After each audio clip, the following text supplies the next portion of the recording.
네, 오늘부터 1959 그리고 2019 시리즈를 시작하겠습니다.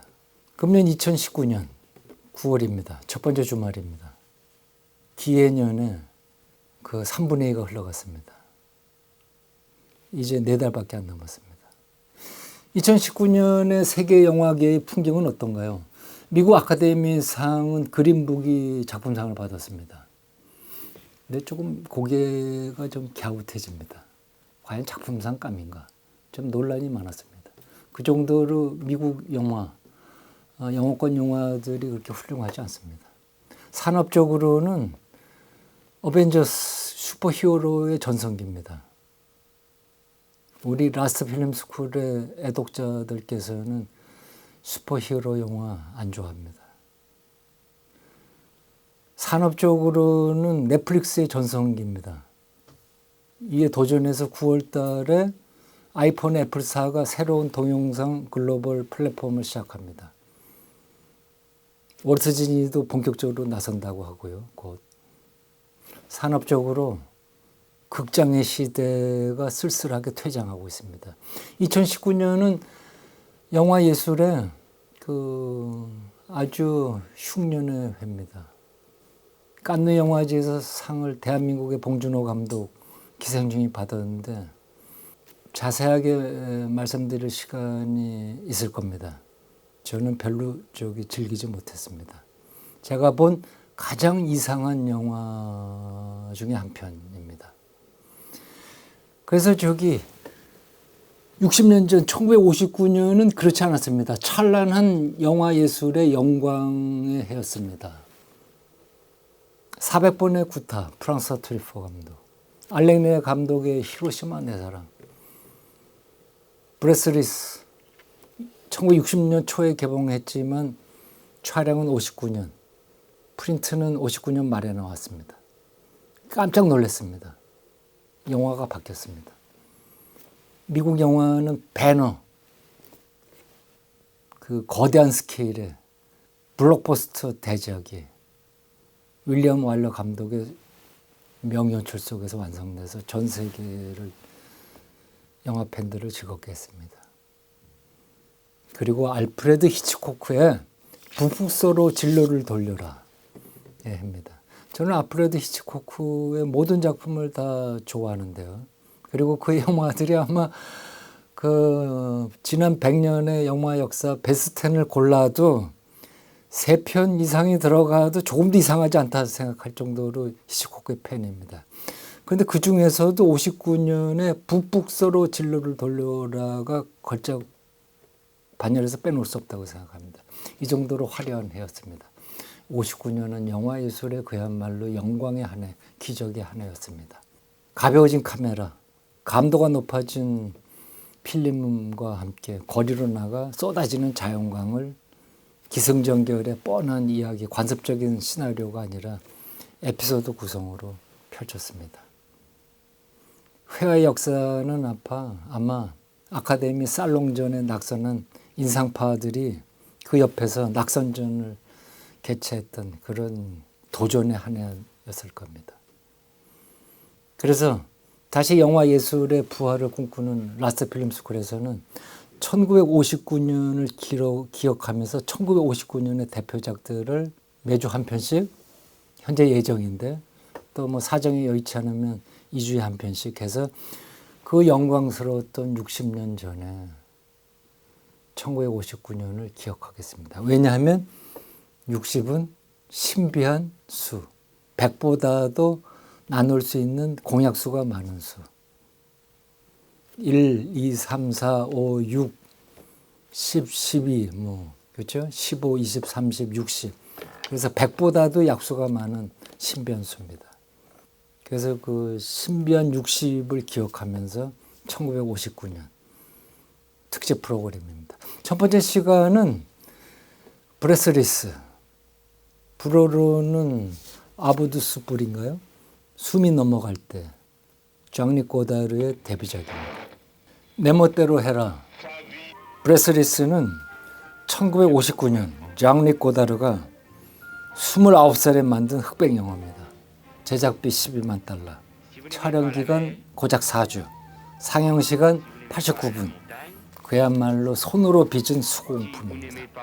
감독부터 촬영 편집에 이르는 스태프진들은 물론 영화로 데뷔한 장폴 벨몬도 신인이었고요. 여자 주인공 패트리시아, 그 샹젤리제 거리를 뉴욕 헤럴드 트리뷴을 외치면서 걸어가던 진세보고도 한 신인 배우의 틀을 갑벗은 정도였습니다.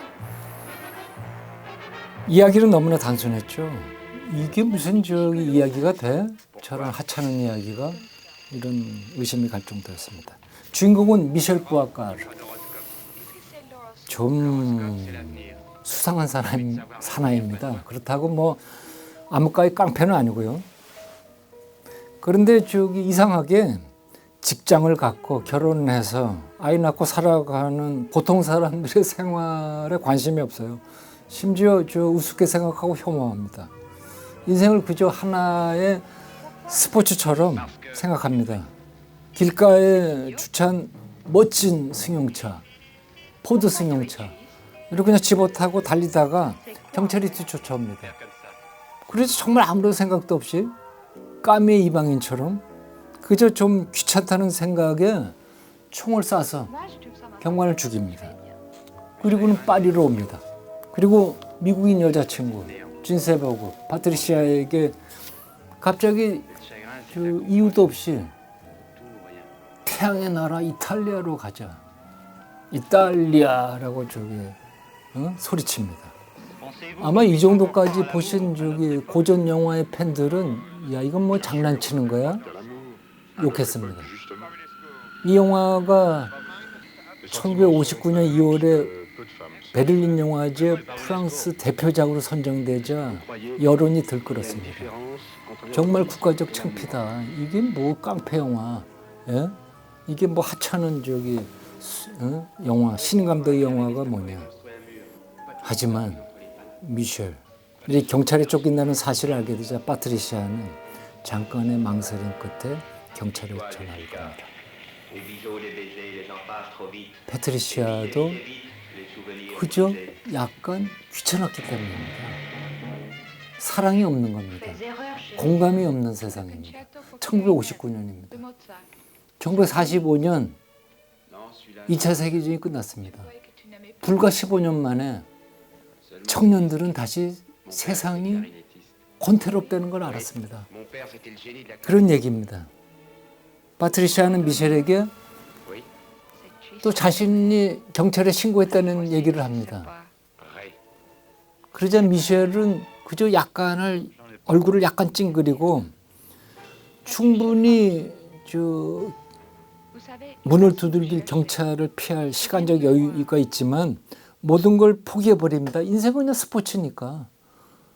그냥 거리에서든 멋진 미국 스포츠카를 훔쳐타고 쫓기다가 경찰이 쫓아오면 총을 쏴서 죽이고 다시 파리로 와서 여자친구인지 애인인지 분간할 수 없는 친구에게 빛나는 태양의 나라 그리스로 가자. 이게 인생이니까.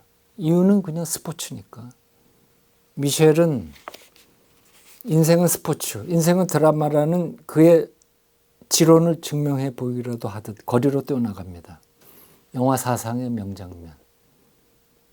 경찰의 사격이 시작되고 미셸은 쓰러집니다. 이 장면은 그냥 이 명장면을 한번 보시죠. 몰려드는 사람들, 쓰러진 미셸의 주위에 사람들이 둥그렇게 서 있습니다. 그 안에 패트리샤도 서 있습니다. 그리고 미셸의 대사가 흐릅니다. 누구에게 하는 말인지 모르겠습니다. 너는 역겨워. 그러나 패트리샤는 미국인입니다. 역겹다라는 데겔라스라는 불어, 그 중에서도 좀 속어에 가까운 겁니다. 역겹다, 데겔라스를 모릅니다. 그래서 혼자 중얼거립니다. 되겔라스가 무슨 뜻이지? 영화의 끝입니다. 영화는 아름답지도 멋지지도 않죠. 그렇다고 커다란 감동을 주지도 않습니다. 그러나 이러한 하찮은 스토리의 내 멋대로 해라. 브레스 리스는 그 이후에 영화 역사를 뒤흔들었습니다. 그리고 진정한 의미에서 영화의 모더니즘 시대를 열었습니다. 이 작품이 영화사에서 높이 평가받는 이유는 파격적인 이야기 전개와 스타일의 실험 정신 때문이죠. 영화가 제작되기 전까지 프랑스 영화는 지뢰 영화다. 그러면서 문학 작품을 영화화했습니다.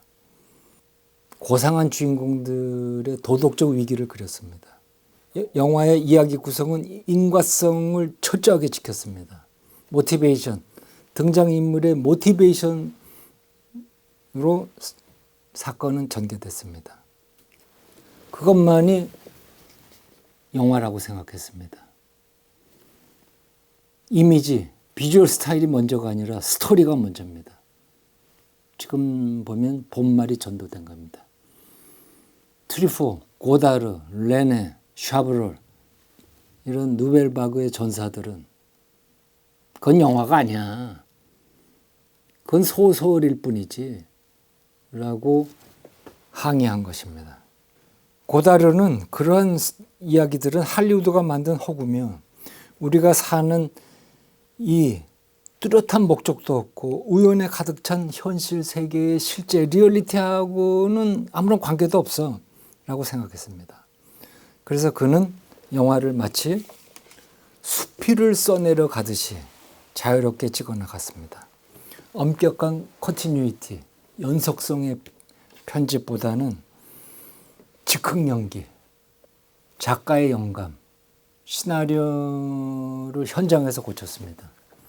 현장의 빛의 상황에 따라 고쳤습니다. 그날의 배우의 눈빛에 따라서 고쳤습니다. 대사는 정해 있지 않습니다. 왜냐? 그것이 인간의 사는 모습이기 때문입니다. 그뿐만이 아니죠. 영화의 180도 법칙, 다음에 컷과 컷을 연결하는 30도 법칙, 이걸 무시했습니다. 그런데 이상하게 할리우드의 고전 영화의 법칙을 무시했는데 영화의 새로운 정신과 젊음과 상상력이 넘쳐 흘렀습니다. 점프컷은 뭐 너무나 유명합니다. 영상과 음향의 불일치 등등. 1959년의 영화 브레스 리스가 영화 모더니즘의 시대의 하나의 완성을 보여줬습니다. 음악에서는 비틀즈가 그 수많은 명곡으로 그 전 세계 음악 팬들을 깜짝 놀래켰습니다. 이런 말이 있다고 그러던데요. 비틀즈는 그 이후에 나온 모든 노래들을 저작권법 위반으로 고발할 수 있다. 이 얘기는 뭐냐면 사운드의 모든 멋진 사운드의 화음을 비틀즈가 존 레논과 폴 맥카트니가 발견해서 사운드로 표현했다. 이런 얘기겠죠. 장리 고다르의 브레스 리스는 아마도 지금 60년이 흘렀는데 그 이후에 나온 거의 모든 실험 영화, 포스트 모던 영화들의 문법, 규칙 이런 것들을 사전에 예고하고 심지어 그거를 실현시켰습니다. 고다르도 그 이후 60년 동안의 실험 영화 감독들을 모두 표절 혐의로 법원에 검찰에 고발할 수 있을 겁니다. 브레스 리스는 해시태그 1959, 라스트 필름 스쿨이 뽑은 1959를 화려하게 빛낸 멋진 영화입니다. 감사합니다.